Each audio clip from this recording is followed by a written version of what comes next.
तो हेलो दोस्तों, स्वागत है आप सबको हमारे न्यू क्लास पे। तो आज हम वर्ब का जो सेकंड क्लास है हमारा वो डिस्कशन करेंगे। ठीक है, तो चलिए दोस्तों शुरू करते हैं हमारी आज की क्लास। तो हमने पहले क्लास पे ये सब डिस्कशन किया था कि वर्ब की टाइप्स क्या है। ठीक है, ऑक्सिलरी वर्ब, मेन वर्ब। ठीक है, ऑक्सिलरी वर्ब के बारे में बात किया था हमने, फैमिली के बारे में। ठीक है, इसके बाद हम सिंगुलर सब्जेक्ट के साथ सिंगुलर वर्ब और प्लूरल सब्जेक्ट के साथ प्लूरल वर्ब ये डिस्कशन किए थे। तो आज हम डिस्कशन करेंगे दोस्तों मेन वर्ब। ठीक है, आज का हमारा टॉपिक है क्या, मेन वर्ब। तो चलिए शुरू करते हैं हमारे आज की क्लास को। ठीक है दोस्तों, तो हमारा आज का टॉपिक है मेन वर्ब।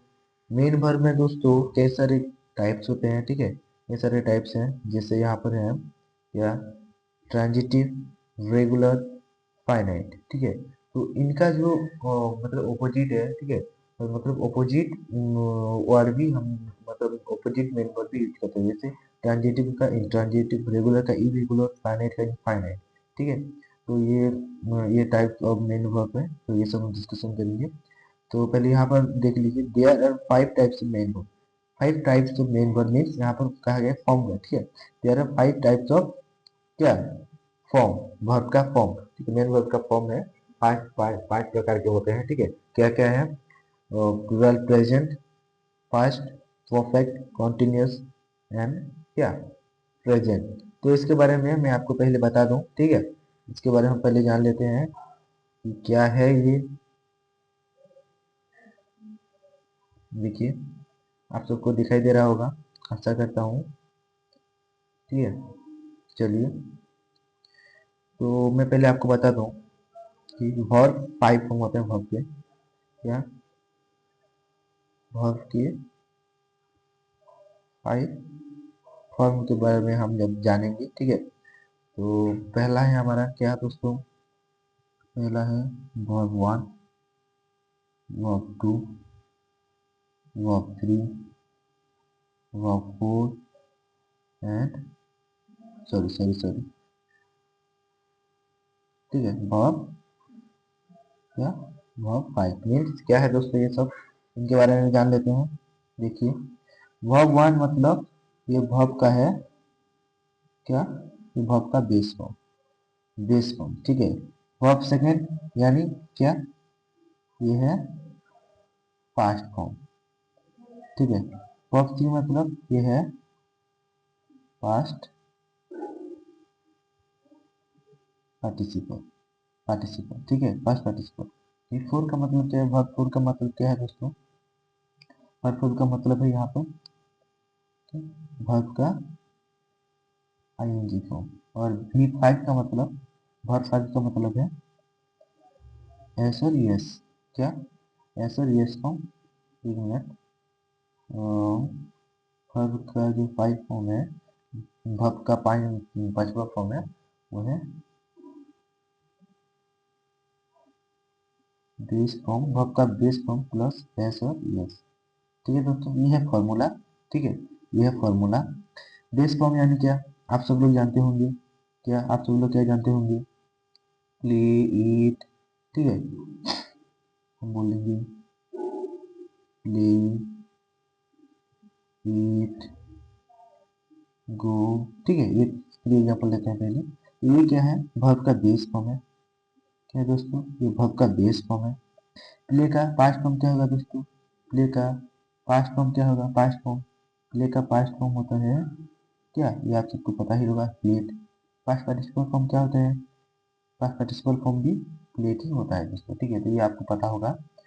और बेसिक मतलब बेसिक क्या जानकारी के लिए हम आपको बता रहे हैं, आईएनजी फॉर्म मतलब क्या, जो बेस फॉर्म है, बेस फॉर्म के साथ आईएनजी यूज होगा। ठीक है, यानी ये हो जाएगा आपका क्या, प्लेइंग। कुछ कंडीशन साथ ये सब अप्लाई होते हैं। ठीक है, प्लेइंग। और बेस फॉर्म का एस एस मतलब प्ले के साथ अगर एस और एस लगाएंगे तो यहाँ पर जो होगा वो होगा प्ले, यहाँ पर एस लगता है। ठीक है दोस्तों, तो आशा करता हूँ ये आपको समझ में आ गया होगा।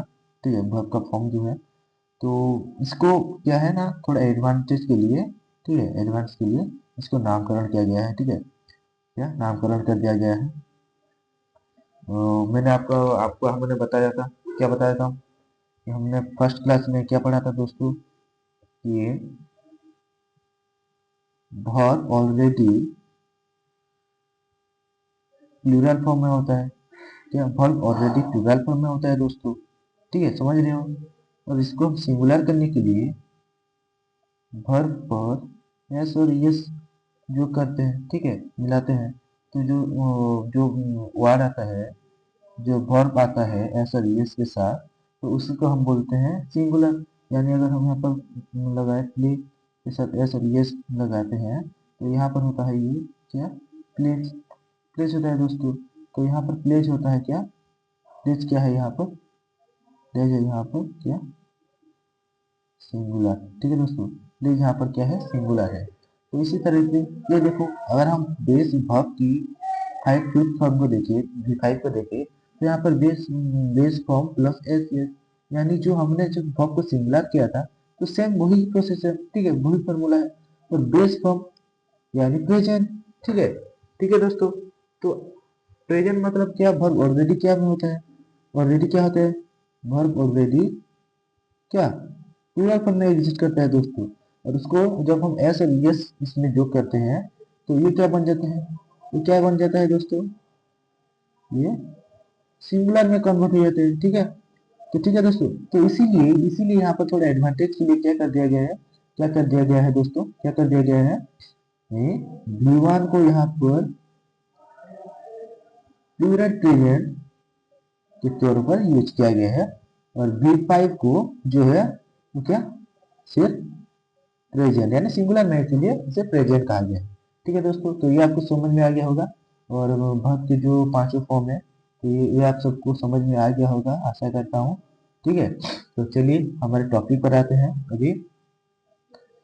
ठीक है, चलिए चलिए हम क्या डिस्कशन कर रहे थे, हाँ, इसीलिए प्रेजेंट मतलब क्या दोस्तों, भवन, पास्ट, भव टू, परफेक्ट, भव थ्री, यानी परफेक्ट में इंग्लिश होता है, पास्ट पार्टिसिपल भी बोल सकते हैं, ठीक है। कॉन्टिन्यूअस यानी आईएनजी फॉर्म, ठीक है, क्या आईएनजी, आईएनजी फॉर्म, ठीक है। और V5 मतलब क्या, मैंने अभी आपको बताया, प्रेजेंट यानी क्या हमारा ऐसा यस फॉर्म, ठीक है दोस्तों, क्या ऐसा यस फॉर्म। तो आशा करता हूँ दोस्तों आप सभी लोग समझ रहे होंगे। ठीक है, तो चलिए नेक्स्ट क्या है हमारा, नेक्स्ट हमारा ट्रांजिटिव वर्ब दोस्तों, क्या ट्रांजिटिव वर्ब, ट्रांजिटिव वर्ब क्या है दोस्तों, ट्रांजिटिव वर्ब क्या है देखिए, ट्रांजिटिव वर्ब वो है, transitive verb is a verb that requires an object to receive the action. यानी जो एक एक्शन हो रहा है, एक्शन को रिसीव करने के लिए, मतलब एक्शन को सही तरीके से दर्शाने के लिए, ठीक है, क्लेरिफाई करने के लिए, रिसीव करने के लिए उस एक्शन को एक ऑब्जेक्ट होना जरूरी है। अगर सेंटेंस में वो ऑब्जेक्ट है, तो उस वर्ब को हम बोलेंगे, जो एक्शन वर्ब है वही एक्शन वर्ड है, उस एक्शन वर्ड को, उस वर्ब को हम बोलेंगे क्या, ट्रांजिटिव फॉर्म, ट्रांजिटिव फॉर्म। तो यहाँ पर देखो पहला एग्जांपल क्या है, पहला एग्जांपल देखो, पहला एग्जांपल समझ में आ जाएगा आपको, क्या है, he is playing cricket, he is playing cricket. यहाँ पर एक्शन वर्ड क्या है दोस्तों, यहाँ पर एक्शन वर्ड है क्या, प्लेइंग, प्लेइंग क्या है यहाँ पर, प्लेइंग क्या है, प्लेइंग है यहाँ पर एक्शन वर्ड, यानी क्या, यानी वर्ब है, ठीक है, यानी वर्ब है। लेकिन यहाँ पर क्या, ही इज प्लेइंग, वो खेल रहा है, क्या खेल रहा है, नहीं, क्रिकेट खेल रहा है। तो यहाँ पर इस प्लेइंग को रिफर कर रहा है, रिसीव कौन कर रहा है, क्रिकेट कर रहा है, कौन रिसीव कर रहा है, क्रिकेट कर रहा है, ठीक है, क्रिकेट रिसीव कर रहा है। कि वो क्या खेल रहा है, नहीं, वो क्रिकेट खेल रहा है, क्या खेल रहा है, क्रिकेट खेल रहा है। मतलब वो क्या, इस प्लेइंग को जो रिसीव कर रहा है, ठीक है, एक्शन को रिसीव कर रहा है, उसके साथ एक ऑब्जेक्ट है उसे क्लियरिफाई करने के लिए, ठीक है। तो इसी प्रकार के वर्ब को यहाँ पर क्या हो जाएगा, ये हो जाएगा हमारा ट्रांजिटिव वर्ब हो जाएगा, ठीक है दोस्तों, क्या हुआ, ट्रांजिटिव वर्ब। यहाँ पर Ram is eating a mango, eating Ram खा रहा है, क्या खा रहा है, अ मैंगो, एक मैंगो खा रहा है। तो ईटिंग को रिसीव किया ना, क्या खा रहा है, मैंगो खा रहा है। ये देखो, अगर हम इसका एक सिंपल ट्रिक्स मैं आपको बता रहा हूँ, अगर हम क्या, अगर हम वर्ब को व्हाट से क्वेश्चन मानेंगे, ठीक है, व्हाट से क्वेश्चन पूछेंगे, तो जो आंसर आएगा दोस्तों, क्या, जो जो आंसर आएगा दोस्तों, वही आंसर को हम बोलेंगे क्या, आंसर को क्या बोलेंगे हम, आंसर हो जाएगा आपका ट्रांजिटिव वर्ब, क्या, क्या ट्रांजिटिव वर्ब, ठीक है। समझ में आ रहा है दोस्तों? क्या रिएक्शन हो जाएगा आपका ट्रांजिटिव वर्ब। तो आपका सिंपल ट्रिक है, अब वर्ब को व्हाट लेकर क्वेश्चन कीजिए, व्हाट ईटिंग, क्या खा रहा है, मैंगो खा रहा है, यानी अगर आंसर आ रहा है तो ईटिंग हो जाएगा एक ट्रांजिटिव वर्ब, ठीक है दोस्तों। अभी ट्रांजिटिव वर्ब का क्या एक डायरेक्ट सीधा पॉइंट दिया गया है आपको, क्या एक पॉइंट दिया गया है, क्या पॉइंट दिया गया है, एक पॉइंट दिया गया है, देखिए क्या है, नोट पॉइंट है, ये नोट डाउन कर लीजिए। क्या बोल रहे हैं, transitive verb request direct object, ये डायरेक्ट ऑब्जेक्ट को रिक्वेस्ट करता है, ठीक है। अभी हम पढ़ेंगे इंट्रांजिटिव। इंट्रांजिटिव वर्ब क्या है दोस्तों, the verb without an object is called an intransitive verb. मैंने आपको बताया था ना ये जो वर्ड है, जो वर्ब है, जो काइंड्स ऑफ वर्ब है, इंट्रांजिटिव वर्ब, रेगुलर वर्ब, ठीक है। तो इनका जो इंट्रांजिटिव इरेगुलर वर्ब, इनका ऑपोजिट है, ठीक है दोस्तों, ऑपोजिट है। तो आपको समझने के लिए क्या आसान होगा, ठीक है।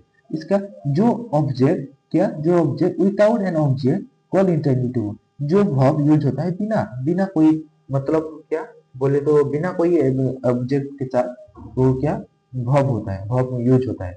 जैसे यहाँ पर ही लाफिंग, व्हाट लाफिंग, क्या क्या क्या हंस रहा है, क्या हंस रहा है, हमें आंसर रहेगा यहाँ पर। अगर हम यहाँ पर देखो दोस्तों, मैं आपको बता दे रहा हूँ क्या, यहाँ पर अगर हम व्हाट लगा के क्वेश्चन करते हैं तो आंसर क्या आएगा दोस्तों, आंसर आ रहा है। अगर हम बोले व्हाट लाफिंग, क्या व्हाट लाफिंग, तो क्या क्या हो रहा है, यहाँ पर आंसर नहीं आ रहा है दोस्तों, यहाँ पर आंसर नहीं आ रहा है। तो इसी प्रकार के वर्ब को बोलेंगे इंट्रांजिटिव वर्ब, इंट्रांजिटिव वर्ब, ठीक है दोस्तों। यहाँ पर है और एक एग्जांपल है, देखो आप देख सकते होंगे, श्याम रन फास्ट, क्या है दोस्तों, क्या है दोस्तों, क्या है, श्याम रन फास्ट, ठीक है, ठीक है, श्याम रन फास्ट। यहाँ पर रन को अगर हम व्हाट रन, व्हाट रन, क्या दौड़ रहा है, क्या दौड़ रहा है, कैसे दौड़ रहा है, मतलब वो एडजेक्टिव हो जाएगा दोस्तों। हाउ लगे क्वेश्चन नहीं करना है आपको, आपको हाउ से क्वेश्चन नहीं करना है, आपको सिर्फ व्हाट से क्वेश्चन करना है। व्हाट रन, क्या दौड़ रहा है, आंसर आ रहा है क्या, आंसर आ रहा है क्या दोस्तों, यहाँ पर भी आंसर नहीं आ रहा है दोस्तों, यानी ये वर्ब रन हो जाएगा यहाँ पर ट्रांजिटिव वर्ब, ठीक है दोस्तों, ट्रांजिटिव वर्ब, ठीक है दोस्तों, समझ में आ रहा है। चलिए नेक्स्ट, नेक्स्ट यहाँ पर कुछ कीवर्ड दिए गए हैं, ठीक है, कीवर्ड दिया गया है, ठीक है, कीवर्ड दिया गया है। चलिए तो देखते हैं, cry, die, laugh, live, known, go, form, sit, sleep, stern etcetera are pure intransitive verb, ठीक है, प्योरली इंट्रांजिटिव वर्ब है, ठीक है दोस्तों। तो चलिए नेक्स्ट, नेक्स्ट हम डिस्कशन करते हैं, ठीक है। नेक्स्ट है हमारा रेगुलर वर्ब, ठीक है, क्या रेगुलर वर्ब, रेगुलर वर्ब क्या है दोस्तों, रेगुलर वर्ब यानी जो eat, ate, eaten, eats, irregular verb cut, cut, cut, cutting, cut means irregular verb क्या है, इसके जो अलग अलग टाइप से, तो अलग अलग टाइप से होते हैं, मतलब ईट का ईट नहीं होता, ईट का एट होता है, ठीक है, पास्ट में। अगर हम पास्ट पार्टिसिपल में चले तो वो ईटेन हो जाएगा, ठीक है। तो इसके जो अलग अलग टाइप्स हैं, तो ये होगा रेगुलर वर्ब। इरेगुलर वर्ब मतलब क्या, जो एकदम बोले तो क्या एक सेम ही होते हैं, ठीक है, थ्री टाइप सेम होते हैं। प्रेजेंट में भी कॉट, ठीक है, पास्ट भी कॉट, मतलब पास्ट पार्टिसिपल भी कॉट, पुट भी वैसे ही, पुट पुट पुट होता है, hit hit hit, beat beat beat, set set set, ठीक है। तो इसीलिए ये होगा इरेगुलर वर्ब, ठीक है दोस्तों, बहुत ही आसान है, समझ गए होंगे। लिस्ट ऑफ इरेगुलर वर्ब, ये इसका कीवर्ड दिया गया है, ठीक है। फाइनाइट एंड इनफाइनाइट वर्ब, ठीक है, लास्ट है दोस्तों, फाइनाइट एंड इनफाइनाइट वर्ब, क्या है ये, फाइनाइट एंड इनफाइनाइट वर्ब, ऐसा कोई भी वर्ब जिस पर सब्जेक्ट का शासन हो तो फाइनाइट वर्ब कहलाता है, ऐसा कोई भी वर्ब जिस पर सब्जेक्ट का शासन नहीं हो तो इनफाइनाइट वर्ब कहलाता है, ठीक है। कैसे, कैसे दोस्तों, ठीक है दोस्तों, क्या शासन मतलब क्या, उसका एक प्रभाव होना चाहिए, क्या प्रभाव, यानी अगर सब्जेक्ट, अगर टेंस चेंज हो रहा है, यहाँ पर देखो रोल पढ़ लेते हैं, पहले रूल पढ़ लेते हैं। यदि किसी सेंटेंस के सब्जेक्ट का नंबर और पर्सन बदलने से वर्ब की फॉर्म बदलने किसी भी प्रकार का परिवर्तन आता है तो वह वर्ब फाइनाइट वर्ब है, यानी अगर अगर अगर वर्ब के, अगर कोई भी सेंटेंस के कोई भी फॉर्म या फिर कोई भी क्या नंबर पर्सन चेंज होने से उसका अगर वर्ब अगर चेंज हो रहा है, ठीक है, तो वर्ब हो जाएगा उसी प्रकार का वर्ब हो जाएगा फाइनाइट वर्ब, ठीक है। यहाँ पर क्या है, यदि किसी सेंटेंस में टेंस का बदलने से वर्ब की फॉर्म में किसी भी प्रकार का परिवर्तन होता है वह वर्ब फाइनाइट वर्ब कहलाता है, और ऐसा करने से यदि वर्ब की फॉर्म में कोई परिवर्तन नहीं होता वह इनफाइनाइट वर्ब है। मतलब यहाँ पर एग्जांपल लिख दीजिए दोस्तों, समझ आ गया। He goes to market to buy some book, he goes to, अगर ही है यानी यहाँ पर गोज है, ठीक है दोस्तों, क्या ही है यानी गोज है। अगर यहाँ पर अगर मैं लिख देता आई है तो यहाँ पर गो हो जाएगा, ठीक है दोस्तों, ही है तो गो है। अगर देखो ही है इसलिए गोज हुआ, गो नहीं हुआ, ठीक है, ये क्योंकि सिंगुलर सब्जेक्ट है, सिंगुलर वर्ब यूज होता है एस लगा के। आई है पूरा, आई है क्या प्लूरल सब्जेक्ट है, और प्लूरल सब्जेक्ट में क्या यूज होता है, प्लूरल वर्ब गो, तो ठीक है आई गो हो गया, मतलब कि गो, गोज और गो में चेंज हुआ उसके फॉर्म। लेकिन यहाँ पर है to market to buy some go, to buy some go, I go to market to buy some go. इस यहाँ पर जो वर्ब है, जो बाय यूज हुआ है, यहाँ पर ही इनफाइनाइट वर्ब है, क्योंकि यहाँ पर सेंटेंस की कोई भी नंबर पर्सन चेंज होने से इसका कोई परिवर्तन नहीं होता, नहीं हो रहा है। जैसे यहाँ पर टेंस अगर चेंज कर देंगे तो ये वो हो जाएगा गो, लेकिन बाय सेम ही सेम रहेगा। मुझे खरीदने जाना है, जाना का क्यों चेंज होगा, ठीक है, मैं गया, गया, और किस कारण से गया, ऑब्जेक्टिव फॉर्म में जो है वो चेंज नहीं होगा। तो उसी प्रकार के वर्ब को बोलते हैं इनफाइनाइट वर्ब, और जो चेंज होता है उसे बोलते हैं फाइनाइट वर्ब। तो आशा करता हूँ दोस्तों आज हम लोग समझ रहे होंगे, ठीक है। तो आज के साथ हमारी इसी क्लास के साथ हमारा वर्ब का क्लास कंप्लीट होता है, ठीक है। तो फिर मिलते हैं नेक्स्ट क्लास में, नेक्स्ट क्लास में हम एडवर्ब के बारे में डिस्कशन करेंगे, ठीक है। तब तक के लिए जय हिंद, जय भारत।